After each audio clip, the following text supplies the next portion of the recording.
लेकिन मैं हकीकत बोलने का हमेशा आदी हूं। उसकी वजह भी है। अभी नाज़िम इजलास आपसे कह रहे थे, नाज़िम इजलास ये बात कह रहे थे, ये किस तरह से निडर होकर के ये बात बोलते हैं, मेरी बात नहीं है। आप मुंबई चल करके देखें, ये मोइनुल मशाइख जिस वक्त चाहे जिस मामले पर चाहे खुल करके बोलते हैं। या अगर मैं बोलता हूं, बात सिर्फ इतनी है मेरे अजीजों, हक बोलने के लिए खून साफ होना चाहिए और माँ बाप अच्छे होने चाहिए। नारे तकबीर, नारे रिसालत, उर्से सरकार शाहे मीरा, मुहाफ़िज़े नामूसे रिसालत। हलाल खून हो और माँ बाप सही नस्ब के हो। हक बोलने में डर किस बात का है, खौफ किस बात का है। हुजूर पाक सल्लल्लाहु ताला अलैहि वसल्लम हमारा महवर है, मेयार है। तुम जहां कहीं जाकर के आओ, घूम करके आओ, इस बात पर तुम्हें आज जमा होना चाहिए, इस बात पर जमा होना चाहिए। हुजूर पाक सल्लल्लाहु अलैहि वसल्लम की अज़मत बोलो, हर दिल पर राज करो। आज सदियां बीत गई, एक कलाम सबको याद है। अभी मैं आपको बताऊं, 2 साल पहले किस कुत्ते ने क्या भौंका हुजूर की शान में, लोग भूल गए। हो सकता है, और भूलना भी चाहिए, याद रखने की चीज ही नहीं। आपको तो थोड़ा बहुत याद होगा, दिल्ली से भौंकता था, कोई लखनऊ से भौंकता था, नबी की शान में गुस्ताखी करता था। ये तो तुम्हारे जमाने की बात कह रहा हूं, 2 साल में भूल गए। लेकिन 1400 साल पहले आशिक़े रसूल ने कहा था, वह अहसनु मिन कलम तरक़त आइनी व अजमलु मिन कलम तलिदिन निसाउ खुलिक़त मुबर्रअम मिन कुल्लि आइबिन कअन्नका क़द खुलिक़त कमा तशाउ। हस्सान बिन साबित रसूलुल्लाह के सहाबी हैं, हुजूर को देखकर कहा था, आपसे ज्यादा हसीन मेरी आंखों ने देखा नहीं, आपसे ज्यादा खूबसूरत किसी माँ ने जना नहीं। ये कलाम आज भी गूंजता है, हर एक को पता है। पता ये चला, नबी की अजमत बोलने वाला हमेशा जिंदा रहता है और भौंकने वाला मौसम के कीड़ों की तरह गायब होता है, खत्म हो जाता है। इसलिए कौन सी जिंदगी चाहिए, देख लो आपके सामने मिसालें, इसलिए मैं जिक्र करता हूं, वरना मैं अपने ये मुकद्दस स्टेज गलीज लोगों के जिक्र से नापाक भी नहीं करना चाहता, किसी के नाम लेकर के, वरना डर की बात नहीं, डर से नहीं। आपको पता है, एक राफजी कुत्ता दीन बदल कर निकला था लखनऊ से, धर्म परिवर्तन और मीडिया की सुर्खियां बटोरने के लिए हॉट कुर्सी पर जाकर बैठकर, ये सब प्रोपेगेंडा है। उनको ये लगता था कि खलबली मच जाएगी 30 करोड़ मुसलमानों। अरे बड़ा आदमी दीन छोड़कर चला गया, मुसलमानों से हट करके दूसरे धर्म में चला गया, नाम भी बदल लिया, धर्म भी बदल लिया, सब छूट गया और गया। 6 महीने तक धोतियों के नीचे उनका फुजला चाटता रहा और उसके बाद पता चला कि पुजारियों ने किक मारकर निकाल दिया, खत्म हो गया। 6 महीने के बाद आकर एक गुफे में बैठकर वीडियो बनाने लगा, मुख्यमंत्री जी, प्रधानमंत्री जी, मेरे जान को बचा लो। 6 महीने में ही तुम्हारा यह हशर हो गया। धोबी का कुत्ता, ना घर का ना घाट का। 100 साल पहले आला हजरत ने फरमाया था, या रसूल अल्लाह, जो तेरे दर से यार फिरते हैं, दर बदर यूं ही खार फिरते हैं। नारे तकबीर, नारे रिसालत, अज़मते मुस्तफा, लब्बैक लब्बैक लब्बैक या रसूल अल्लाह, लब्बैक लब्बैक लब्बैक या रसूल अल्लाह। बस ये दौलत तुम्हारे अंदर आ जाए, जब मिंबरों के करीब हो जाओ, जब कभी मसाजिद या खानकाहों के करीब हो जाओ। औलिया कामिलीन का अदब अपनी जगह पर, वो असल नहीं है, असल वो रसूलुल्लाह की जात है। कि कुछ लोग ये समझ बैठते हैं कि औलिया हमारे पीराने इज़ाम, मेरे अजीजों ये जरिया है नबी तक पहुंचाने का। और अगर कोई पीर तुमको रसूलुल्लाह तक नहीं पहुंचा रहा है तो फिर वो 2 नंबर वाला है, वो हुजूर की अजमत नहीं बताता, हुजूर तक नहीं ले जाता, वो 2 नंबर का है, झूठा है। मौलाना रोम फरमाते हैं, शीशे पर कभी दिन के वक्त सूरज की रोशनी पड़ती है और शीशे को तुम जिधर घुमाओ सामने भी रोशनी पड़ती। बचपन में हम करते थे, छोटा सा शीशा लेते, सूरज को दिखाते और उस पर रोशनी आती है, जिधर भी करो इधर उधर रोशनी जाती रहती है। मौलाना जलालुद्दीन फरमाते हैं वो जो जमीन पर इधर उधर रोशनी घूम रही है वो शीशे की रोशनी नहीं है, धोखा मत खाना, ये सूरज की रोशनी है। सूरज की रोशनी शीशे पर पड़ी और ये शीशा जिधर घूमा उधर रोशनी। इसलिए याद रखना, पूरी जमीन पर जितने औलिया कामिलीन हैं ये शीशे के मानंद हैं, इनके दिलों पर जो रोशनी पड़ती है वो मदीने तैयबा गुंबद खजरा से आती है और ये फिर जिस तरफ जाते हैं उस तरफ रोशनियां होती हैं। लेकिन साथ में तुम्हें ये याद रखना कि ये रोशनियां असल नहीं, इनके कल्ब पर जो रोशनी पड़ रही है वो गुंबद खजरा से आ रही है। बस वो असल चीज को मजबूती से पकड़ो। कुरान यही कहता है वातसिमू बिहब्लिल्लाहि जमीआ, अल्लाह की रस्सी को मजबूती से पकड़ लो। आबरूए माज़ना में मुस्तफास, उनके जो हम गुलाम थे खल्क के पेशवा रहे, उनसे फिरे जहां फिरा फिराई कमी वखार में। सबब कुछ और है जिसे तू खुद समझता है, जवाल बंदे मोमिन का बेजरी से नहीं। इकबाल ने कितने अच्छे अंदाज में ये मैसेज दिया था। आपको एक बात मैं बताऊं, पेट में दर्द हो रहा है और आपको पता है किसी को भी अल्लाह ना करे कैंसर है, लेकिन फिर भी वो छुपाते हुए ये कह रहा नहीं गैस हुआ है, हाँ एसिडिटी हुई है, चूरन खाए घूम रहा है। अरे बड़ी बीमारी है, तुझे पता है अगर तो खुल करके इलाज कर ले। इकबाल कहते सबब कुछ और है जिसे तू खुद समझता, तुमको मालूम है हमारे जवाल का सबब क्या है, तुमको सबको मालूम है, बोलते क्यों नहीं? फिर रोते हो सियासत नहीं है, क़ियादत नहीं है, जमात नहीं है, एजुकेशन नहीं है, ये सब तो गाते रहते हो, ये सब चीजें नहीं है। असल सबब कुछ और है जिसे तू खुद समझता है। बहुत बारीक बात पर इकबाल ने निशाना रखा, जवाल बंदे मोमिन का बेजरी से नहीं। फिर इकबाल से ही हमने पूछा फिर वो है क्या सबब, क्या है वो सबब? इकबाल ने कहा उनके जो हम गुलाम थे खल्क के पेशवा रहे। वाह, यही है जिससे तू दूर हुआ और फिर आज जलील हुआ। सबब कुछ और है जिसे तू खुद समझता है। आ जाओ नौजवानों, उस सबब को हम हल करते हैं। 10 साल के करीब यूरोप की गलियां छान मारते हुए इकबाल वापस अपने वतन आया।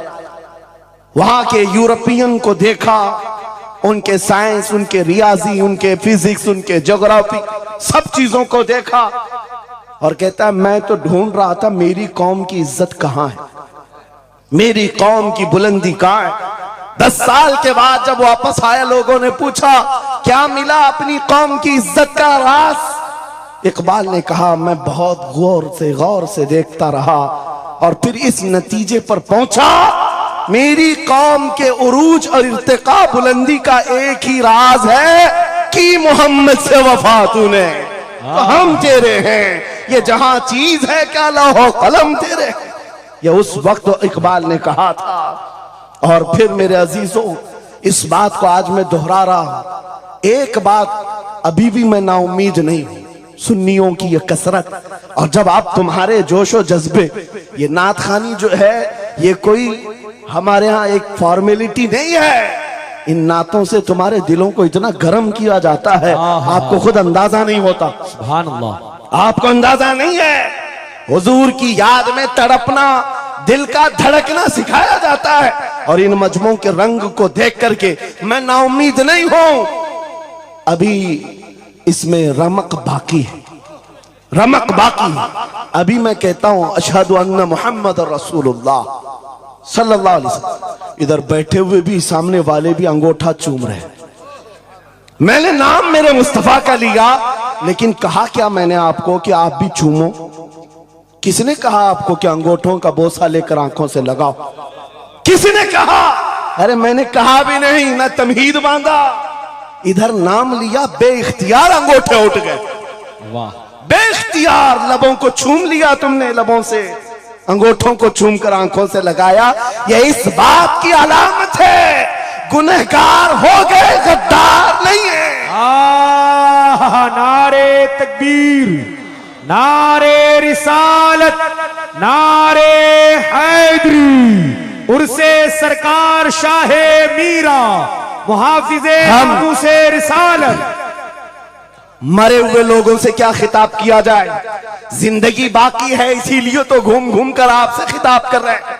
और इस उम्मीद के साथ कि इकबाल ने यह भी कहा था कि निकल कर सहरा से जिसने उलट दिया था तख्ते रोमा को, सुना है कुदसियों से मैंने कि वो शेर फिर होशियार होगा।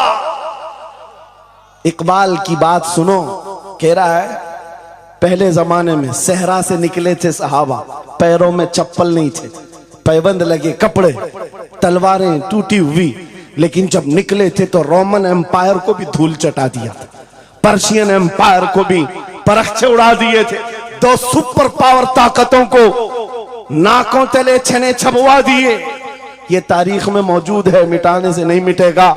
इकबाल ये कहता है ये जो हालात हुए थे ये देखकर मुझे अंदाजा है वो दिन आएगा मोहम्मद अरबी का शेर फिर होशियार होगा। हम वो होशियार करना चाहते हैं। ये नहीं कि मैं कहता कि हम हैं, ये हैं, वो हैं। खुदा किसी भी दिन, किसी भी जमात में, किसी भी इलाके में एक दिन सलाहुद्दीन को जरूर पैदा करेगा और फिर वो आएगा, इनकलाब लाएगा। हम ना उम्मीद नहीं है खुदा की रहमत से, बार बार आपको जगा रहे हैं। और जब तक ये दौलत मोहब्बत मुस्तफा मौजूद है, मेरा ये यकीन है कि हमें हजारों ताकतें मिलकर के मिटा नहीं सकेंगे, नहीं मिटा सकेंगे। ये दौलत लासवाल तुम्हारे पास मौजूद है। आप नहीं देखते आज हालात बड़े खराब हैं। डॉक्टर साहब हमारे मेहमान हैं, लेकिन आपको पता है यहां के हालात इनके ही पड़ोसी, बल्कि इनकी बिरादरी के लोग जो नात खां हैं, मशहूर नात खां, हमसे पूछ रहे थे कि मौलाना आप जो है कुफार और मुशरिकीन के नरगे में हैं और वहां पर आप इस तरह से बोलते हैं, कैसे बोलते हैं? मैंने उस वक्त बगदाद मुकद्दसा में उनसे अर्ज किया था, क्यों दबे जिस पे हिमायत का हो पंजा तेरा, क्यों दबे जिस पे हिमायत का हो पंजा तेरा, शेर को खतरे में लाता नहीं कुत्ता तेरा।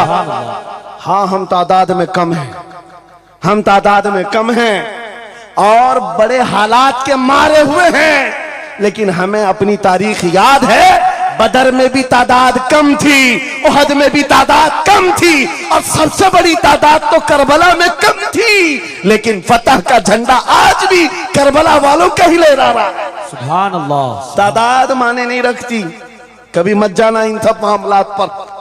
आज जो ढकोसले पैदा किए जाते, तुम्हें मुर्दा किया जा रहा है।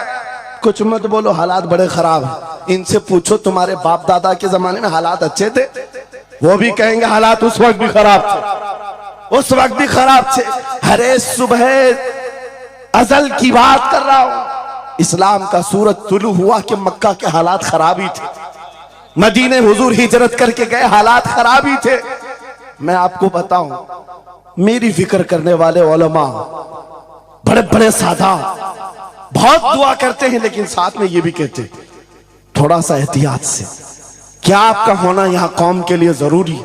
इमाम हुसैन के होने से कितना फायदा होता, मगर उस हुसैन आजम ने ये नहीं देखा, बल्कि निकल करके उस मैदान में निहत्ते बच्चों के साथ चले आए थे। उस रुखसत पर नहीं अमल किया था, अजीमत का रास्ता इख्तियार किया, चले आए।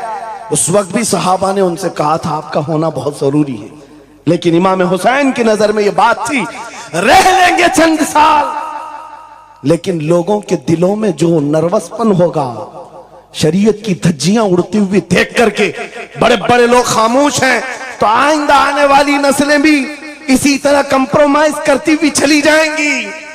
मेरे अजीजों, मैं आज खुल करके बताता हूं, मेरी पुष्ट पनाही करने के लिए बड़े बड़े उलमा मौजूद है।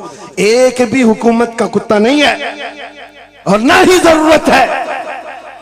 जब कभी पहली मर्तबा मैं तन्हा खड़ा था मुंबई की सरजमीन पर, हुजूर मोइनुल मशाइख मेरे साथ,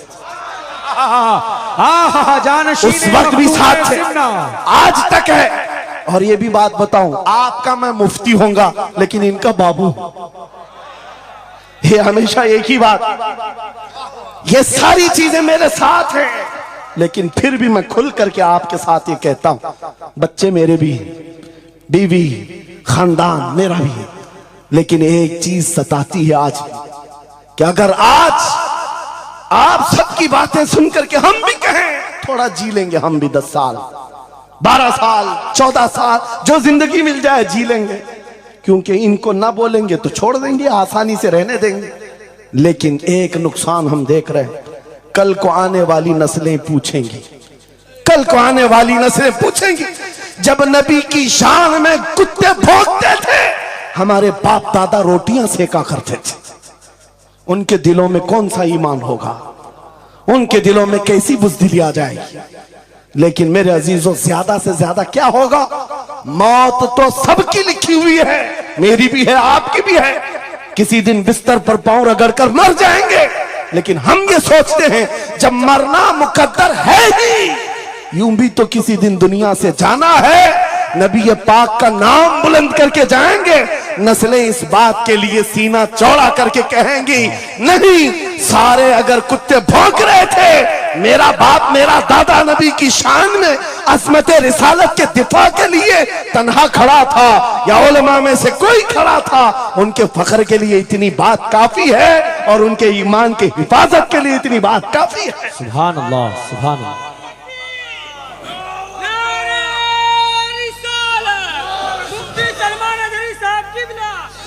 इस अजमत रिसालत के लिए आपको क्या समझ में आता है, बहुत दिन हो गए हमारे आराम के, बहुत दिन हो गए सुकून के, नबी के नाम पर हमने रोटियां बहुत खाई, हुजूर की इज्जत पर क्या क्या नहीं मिला हमको, कौन से दिन तकलीफ आई है, कौन से दिन तकलीफ आई है।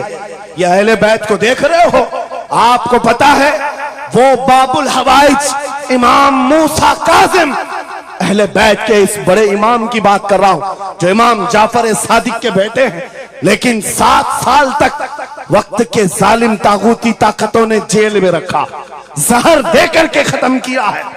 आपको पता है इमाम मोहम्मद बिन हसन अस्करी, जिनको जहर देकर के खत्म किया गया, अहले बैत था जिन्होंने 20-20 साल जेल काटी है, रसूलुल्लाह के शहजादे थे वो, रसूलुल्लाह की आल थे, आज तो लाखों में है, उस वक्त तो नबी के शहजादे चुनिंदा थे, पूरी दुनिया के वो मरकज थे, लेकिन जेलों में 20-20 साल गुजारे, किसी को 10 साल, किसी को 12 साल, किसी को 20 साल।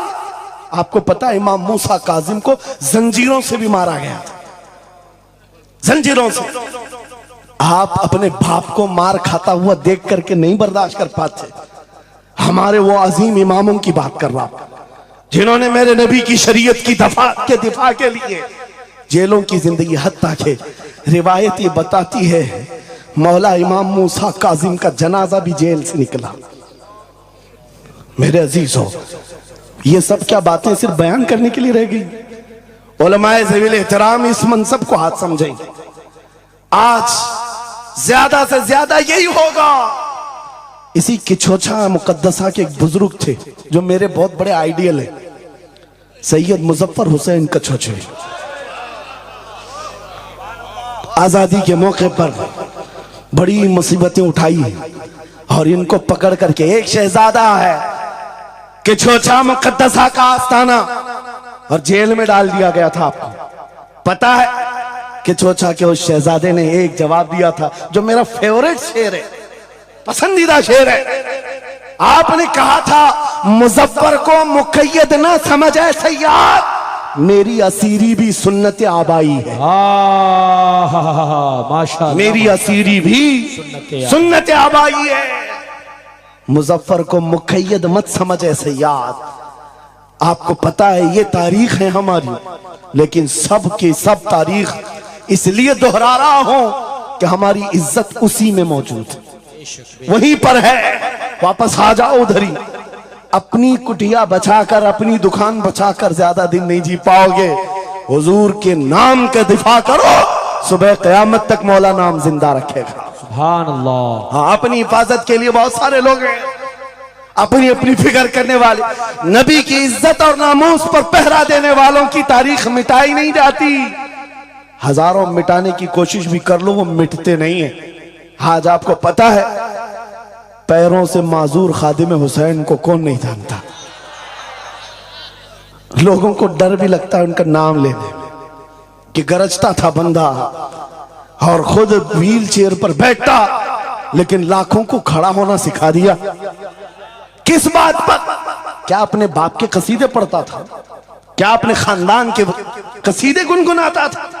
एक ही बात, रसूलुल्लाह की अजमत पर बात, हुजूर की इज्जत पर बात करो तो फिर पता चलता है 8 साल के बच्चे से लेकर 80 साल के बूढ़े के दिल में भी अल्लाह खुद मोहब्बत डालता है। वाह, सुभान अल्लाह। खुद मोहब्बत डालता है।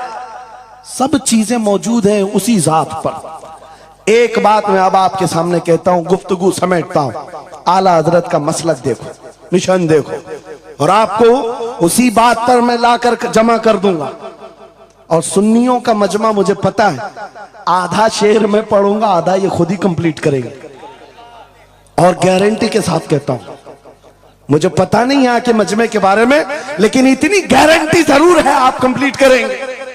क्यों? हमें पता है मिजाज इश्क रसूल का, हमें पता है मोहब्बत मुस्तफा का। सुनो, मैं कहता हूं, वो जो न थे तो, वो जो न हो तो, ये गारंटी है हमारी, ये गारंटी है।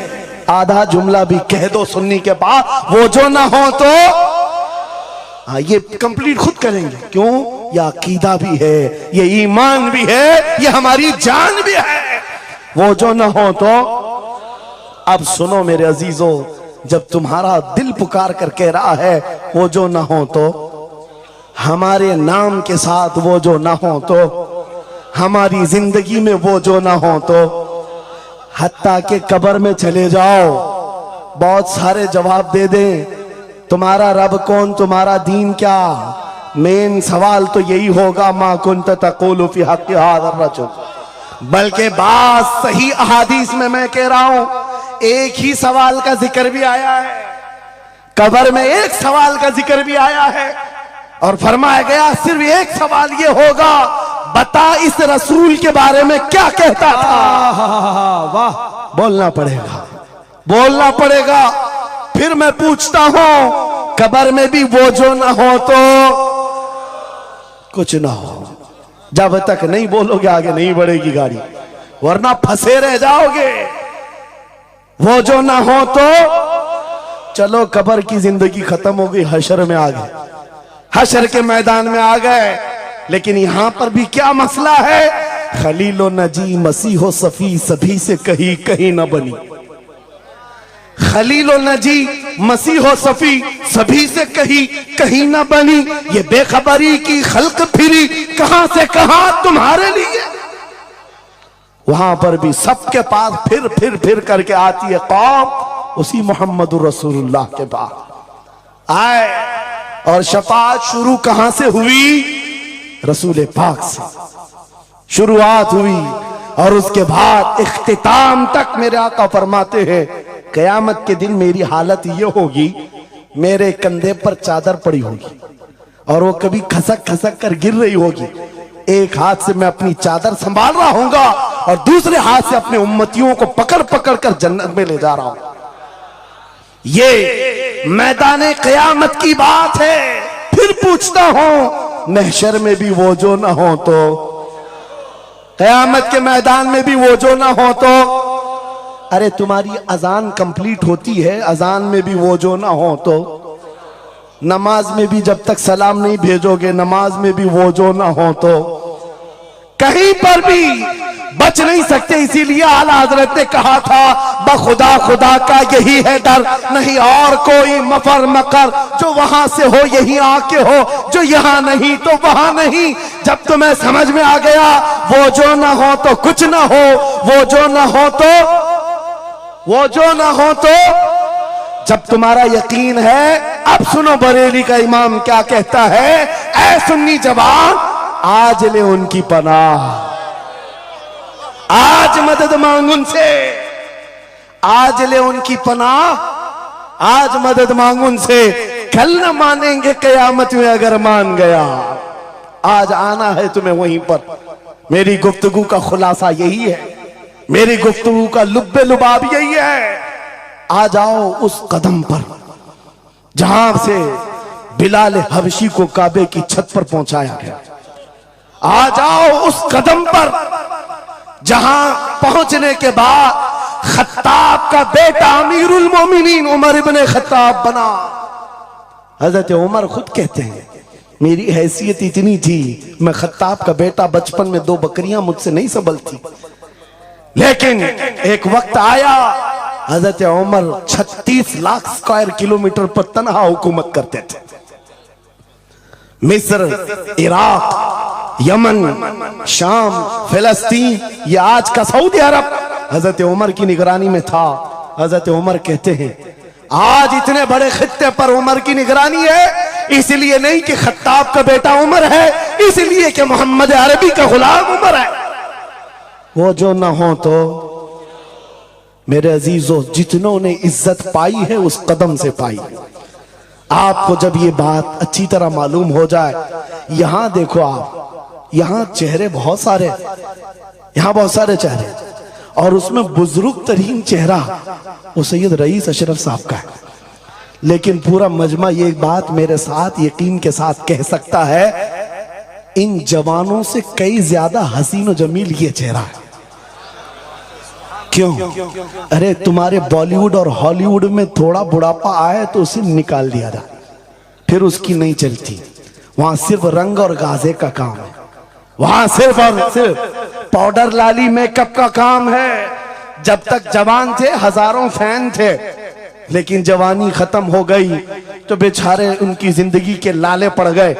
और सियासत में भी यही हाल है, 40-40 साल नौकरी किया पार्टियों की, बाद में फिर वो मंडली में बिठा दिया गया, अब आप बैठो दूसरे जवान आएंगे, उनकी भी जिंदगियां खत्म। लेकिन एक बात है, नबी पाक का जो गुलाम होता है वो 80 साल का भी हो जाए, उसके अंदर ना पुरानापन आता है ना बुढ़ापा आता है। सुभान अल्लाह। इज्जत वैसी ही बरकरार है, खूबसूरती वैसी ही है, 80 साल का हो कि 90 साल का हो। अरे 75 साल की उम्र में हमने हुजूर ताजुश शरिया को देखा है, और जिन आंखों ने उन्हें देखा होगा वह इस बात की गवाही देते हैं, 1 लाख खूबसूरत जवानों को एक तरफ रखो और एक तरफ ताजुश शरिया को, और देखने वाले की निगाहों को टटोल कर देखना, वो 1 लाख की तरफ नहीं, इस 75 साला उस अजीम हुस्न को देखने में मां होगा जो हुस्न पाउडर और लाली का नहीं है, इश्क मुस्तफा से मिला हुआ। इज्जत रसूलुल्लाह के कदमों से, उनकी वाबस्तगी से है, तो फिर छोड़कर ये दर बदर क्यों ठोकर खाते हो? कहां ये बॉलीवुड और हॉलीवुड के चक्कर में पड़ गए? कहां तुम टिकटॉक पर मुजरे करने लग गए? कहां तुम गाने में अपनी जिंदगियां बर्बाद करके अपने दिल में निफाक पैदा करने लग गए? अरे ताश के पत्ते, जुए के अड्डे, शराब की बोतलें, ये तुम्हारी शान नहीं, ये तुम्हारे लिए ज़ेब नहीं देखता। और एक बात याद रखो, तुम जिन इलाकों में रहते हो बहुत सारे दूसरों को देखते हो, वो नाच रहे हैं तो हमको भी नाचना चाहिए, वो ऐसा कर रहे हैं तो हमको भी ऐसा करना चाहिए। शेरों को, कुत्तों को कभी देखना नहीं चाहिए। जो शेर है वो अपनी बिरादरी को देखता रहे, कुत्ते को देखता रहेगा तो फिर अपना शेरपन भी भूल जाएगा। इसलिए याद रखो, तुम खैरे उम्मत हो, तुम्हारा लक़ब कुरान में आया है। तुम नचनियों को मत देखो, शराबियों को मत देखो, जुआरियों को मत देखो, वो गाने पे कैसे थिरकते हैं, वो कैसे नाचते हैं, ये तुम्हारा मतलब नहीं है। तुमको अगर देखना है खालिद बिन वलीद को देखो, सलाहुद्दीन अय्यूबी को देखो, शिहाबुद्दीन गौरी को देखो, औरंगजेब को बार बार देखो, बार बार देखो। इसलिए कि उन अजीम हस्तियों को देखने वाला ये समझ में आ जाएगा उसे ये सारी इज्जतें जो है उन नौजवानों ने जो हासिल की, वो सलाहुद्दीन अय्यूबी हो कि खालिद इब्ने वलीद हो कि शिहाबुद्दीन गौरी हो कि औरंगजेब हो कि शहीद टीपू सुल्तान हो, ये सब की इज्जतें मुस्तफा के नाम से, हुजूर के नाम से हैं। आपको पता है खालिद बिन वलीद 125 जंगें लड़े, 125 में से एक भी शिकस्त नहीं खाई अपनी जिंदगी में। उनकी तलवार का वजन 35 किलो का है और ढाल का वजन 40 किलो का है, और उनके पूरे जिस्म में एक बालिश्त जगह भी बाकी नहीं जहां जख्म न लगा। जंगे मौता में एक ही जंग में 9 तलवारें टूटी, पीछे कदम कभी नहीं हटा।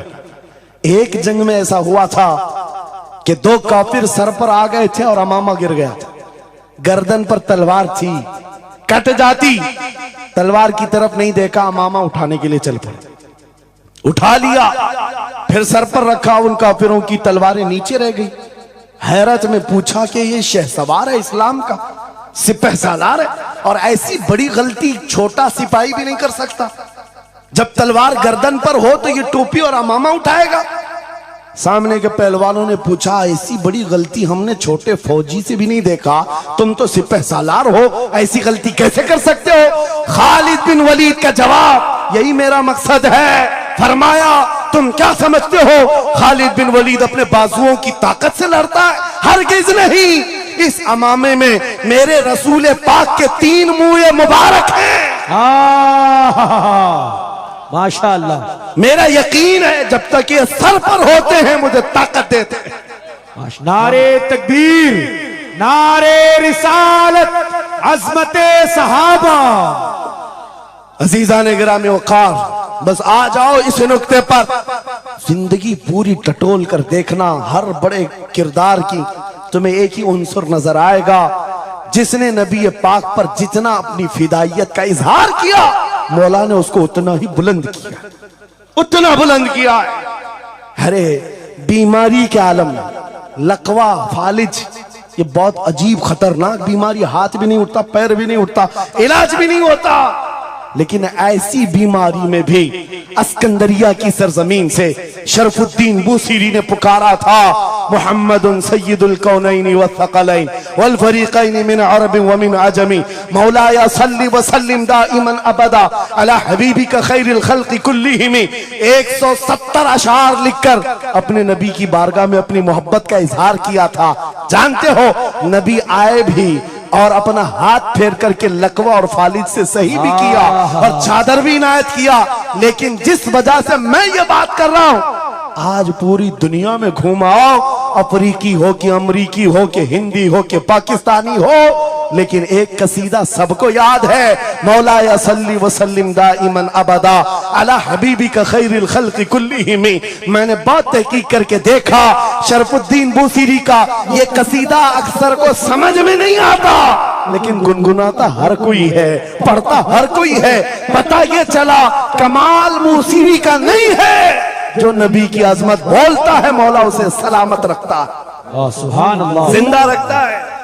आला हजरत जिंदगी भर मेरे नबी का नाम लेते रहे, आज मजमू में उनका नारा है। हमारे मजमे उनके नारे के बगैर कंप्लीट भी नहीं होते। हम में से कौन देखा हुआ है आला हजरत? कोई नहीं देखा हुआ है, लेकिन हुजूर के इश्क की बुनियाद पर हर जगह ये चर्चा है।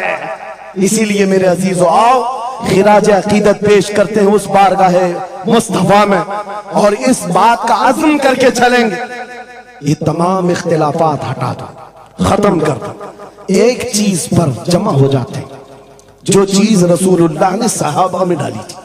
हजरत बिलाल हबशी को सुना, जानते हैं ना? हबशी थे, काले थे, चौड़े होंठ वाले, चौड़ी नाक वाले जो हबशी होते हैं उनको हबशी कहा जाता है। हजरत बिलाल हबशी थे और एक साहबी हजरत अबू जर, इन दोनों के दरमियान झगड़ा हो गया, छोटा सा झगड़ा। झगड़े के दरमियान हजरत अबू जर ने सिर्फ इतना कहा, या उम्मत सौदा, या इब्न उम्मत सौदा, ऐ काली मां के बेटे। हजरत बिलाल को इतना कहा, काली मां के बेटे। हजरत बिलाल को ये बात लग गई और दिल में ये बात रखा और हुजूर की बारगाह में आकर कहा, या रसूल अल्लाह, दिल दुखता है। कहा क्यों? अबू जर ने आज कहा, ऐ काली मां के बेटे। हुजूर जलाल में आए, मस्जिद में आए, मिंबर पर आए, कहा बुलाओ अबू जर। आए और हुजूर पाक सल्लल्लाहु अलैहि वसल्लम ने डायरेक्ट जो फरमाए, हदीस के अल्फाज हैं, अफीकल जाहिलिया, क्या अभी भी तुम्हारे अंदर ज़माने जहालत की बुराइयां हैं? 3 बार कहा और उसके बाद हुजूर गजबनाक होकर जैसे ही अंदर गए, हजरत अबू जर तड़पने लग गए, बेकरारी। दौड़ करके आए, हजरत बिलाल का हाथ पकड़ा, कहाँ है बिलाल? हजरत बिलाल मिल गए तो हाथ पकड़ करके ले आए। मैं किस लिए कह रहा हूं, कान खोल के सुन। छोटी छोटी बातों पर मशाइख से उलझ जाते हो, बड़ों को आज बदतमीजी के साथ बात करते हो। साहबा में हुजूर ने जो मोहब्बत डाली थी किस बुनियाद पर? हजरत बिलाल का हाथ पकड़कर हजरत अबू जर ले आए मस्जिद में। कहा, ओ बिलाल, गलती हो गई, मैंने तुमको इब्न उम्मी सौदा कहा, काली मां का बेटा कहा। हजरत बिलाल कहते वो बात हो गई, खत्म हो गई। कहा नहीं, खत्म नहीं हुई, मेरे नबी नाराज हैं, आका नाराज हैं। फिर क्या किया? हजरत बिलाल ने कहा मैंने माफ कर दी। हजरत अबू जर कहते ऐसे नहीं, ऐसे नहीं। हजरत अबू जर नीचे जमीन पर सो गए। कहा बिलाल, तुम अपना ये काला पांव, इसका तलवा मेरे चेहरे पर रख लो, चेहरे पर रगड़ो, ताकि मुझे एहसास हो कि मैंने किससे उलझा है, किससे उलझा है। अपने आप को नीचे लिटा दिया। कहा बिलाल, अपना पांव मेरे चेहरे पर रखो, एहसास जब हो जाए नबी के गुलामों। हजरत बिलाल कंधे पकड़कर उठाते हैं। कहा अबू जर क्या कर रहे हो? मेरा पांव तुम्हारे चेहरे पर, अल्लाह कभी ना करे। आओ सीने से सीना मिलो, मैं जिसका गुलाम हूं उसके तुम भी गुलाम हो। सुभान अल्लाह। यह उनकी इज्जतें थी। एक ही महवर था वो नबी पाक की इज्जत, एक ही मरकज था। काश वो चीज अगर आज आ जाए, ये सब भूल जाएंगे इख्तिलाफात। असल बात ये जिहालत इतनी भरी हुई है, ये छोटे छोटे तबकों में बैठ करके पता नहीं किसको किसको कोसते रह जाते हैं। अरे जिसको बोलना हो उसको बोलने से पहले इतना तो सोचो, नबी की बात करता है, हुजूर का गुलाम है, आशिक रसूल है। लेकिन एक बात, तुम खराबियां छोटी सी भी पा लेते हो तो चर्चा करते हो, इतना चर्चा करते हो। क्या ये फरिश्ते हैं? हर एक से गलतियां हैं, हर एक की गलतियां हैं। जितना चर्चा एक गलती को लेकर करते हो, कसम खुदा की बताओ, अपने दिल पर हाथ रखकर उसकी एक अच्छाई मिले तो क्या इतना चर्चा करते हो? क्यों नहीं करते? इसका मतलब है दिल बीमार है तुम्हारा, साथ ही हसद है। जिसको लेकर किसी को टॉन्ट करते हो, किसी को तानाजानी करते हो, सोशल मीडिया इस पर भरा पड़ा हुआ है। नए नए मुफत्तिन इस तरह के मुनाजिर आए हुए हैं। फितना अंगेज लोग, वो अपने दिलों का इलाज करें, वरना मुनाफिकत आ जाएगी, मुनाफिकों में शुमार होगा। अरे तुम्हारी एनर्जी गुस्ताखाने रसूल के लिए रखो, आशिकाने रसूल के लिए नहीं। जितनी ताकत लगाना है उन कुत्तों के खिलाफ लगाओ जो नबी पर भौंकते हैं और जो जिंदगी भर नबी की अजमत की नौकरी करते हैं। तुम्हारी जुबानें उनके लिए खुलती हैं। बहुत उम्दा। कैसा आलमिया है, कैसा आलमिया है। जिंदगी भर नबी की नात पढ़ने वाले को एक कूड़ा करकट जमा करने वाला सब्जी बेचने वाले के सामने खड़े होकर अपना ईमान साबित करना पड़ रहा है। बड़े बड़े मशाइख को आज सर्टिफिकेट दिखाना पड़ रहा है, मैं भी मोमिन हूं, मैं भी मोमिन हूं। और किसके सामने? यह गली कूचों पर, नुक्कड़ पर बैठ करके मुनाजरे करने वालों पर, जिनके ईमान का कोई ठिकाना नहीं। लेकिन मैं आपको कहता हूं, इन गद्दारों से अपने आप को बचाओ। नबी की अजमत जिसके पास देखो, सारे इख्तिलाफात भूल जाओ, उसकी इज्जत करो, बेशक उसकी इज्जत करो। इसलिए कि कल क़यामत के दिन तुम्हें जब खड़ा होना है शफाअत के लिए, तुम भी उसी नबी को पुकारोगे, वो भी उसी नबी को पुकारे। लेकिन एक बात सुन करके जाओ, मेरे आका ने फरमाया मेरा उम्मती, ये नहीं कहा मेरी अहले बैत, अहले बैत का मकाम बहुत बुलंद है। फरमाया मेरा उम्मती दूसरे उम्मती से लड़ पड़ा, और उसके बाद फिर दोनों में एक ने कहा कि मुझे एहसास हो गया, माफ कर दो, और दूसरे ने कहा नहीं माफ करता। हुजूर फरमाते हैं कल क़यामत के दिन वो मेरी शफाअत के करीब ना आए, अल्लाह अकबर। वो मेरी शफाअत के करीब ना आए।